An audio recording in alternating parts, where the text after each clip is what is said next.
welcome to this explainer. Today we're zeroing right in on ACIM, specifically Lesson 66.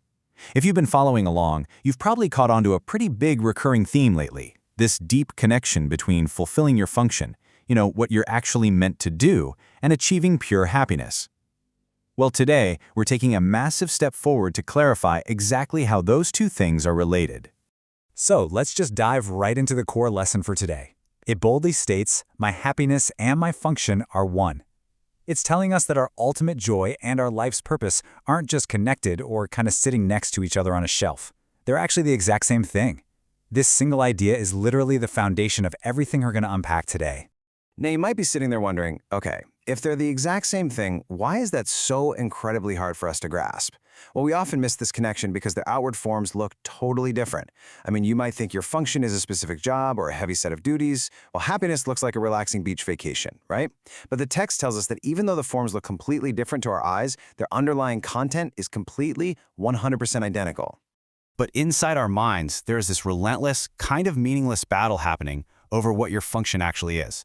It's like a split screen. On one side, we have the ego. The ego thrives on fear, illusions, madness, and it constantly wants to argue. On the other side, we have the voice of truth, or God. Notice the difference here. The ego is always attacking, but the voice of truth? It doesn't even respond to the drama. It just calmly knows, without a single doubt, that your purpose literally is your happiness. So how in the world do we handle this mental tug-of-war? Well, the challenge for us today is to simply not take the bait. Don't indulge the ego's senseless arguments, and don't get hopelessly lost trying to define happiness on your own terms. We aren't supposed to figure out some complicated maze to achieve joy. Instead, our goal is to step completely past all this meaningless noise and merely seek the truth. To actually get to that truth, the text gives us a flawless, simple logical sequence that guides us step by step to an inescapable conclusion. Here's the three-step breakdown. Step 1. God gives me only happiness. Step 2. He has given my function to me. Step 3. Therefore, my function must be happiness. Try to really sit with the logic here, even if part of your mind is aggressively resisting the conclusion right now. Let's unpack that first premise. God gives only happiness. We really have to understand that if we define God, or our ultimate source, as pure love, it logically cannot give us evil or unhappiness. To make this super understandable, just think of the source of all things purely as unconditional love. It can only give out what it actually is, right? And this brilliantly illustrates the flip side. If we don't accept this first premise, we're basically defining our source as evil, which makes absolutely no logical sense. A source of pure love cannot give what it doesn't have, and it can't have what it's not. So, unless God gives you only happiness, that source must be evil. Since that's totally impossible, the first premise stands perfectly true. Okay, moving to the second premise. God has given you your function. We have to remember that our mind really only operates under two guides, the illusions of the ego or the truth of love. There's no secret third option here.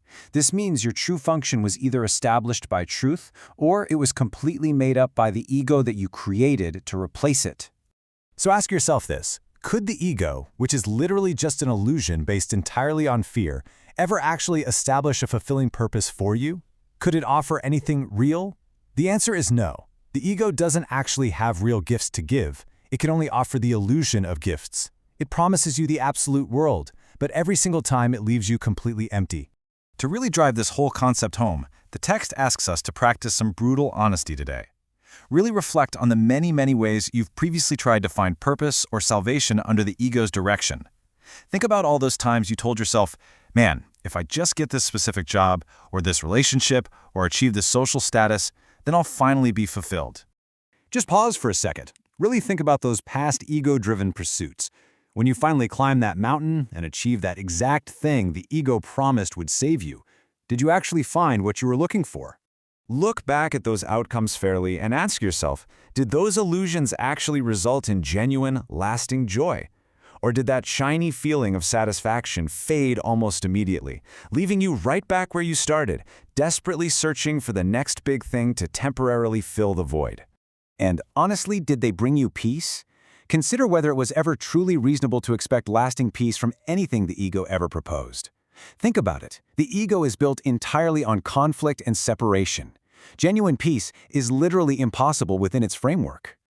So, the absolutely crucial point here is that we have to make a choice between the madness of the ego's illusions and the clear, loving truth. The ego is literally the only alternative to the voice of truth. You are either listening to pure madness or you are hearing the profound truth that your source only wants your happiness. To really cement this into your daily life, the explainer outlines a longer practice period for today. We're talking 10 to 15 minutes.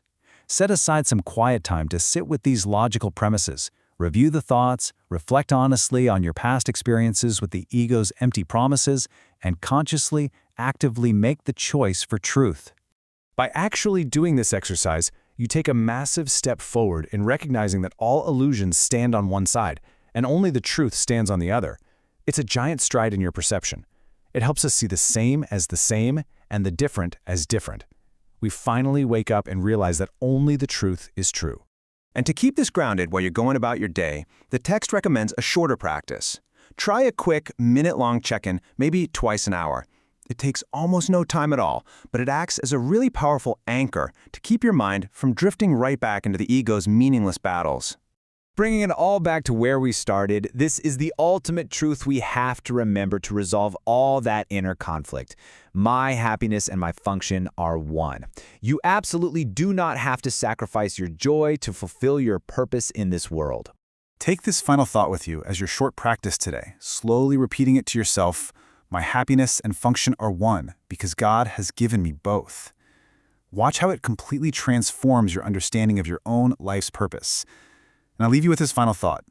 How much lighter would your life feel right now if you stopped fighting to figure out your grand, complicated purpose and instead fully accepted that your only true function is simply to be happy?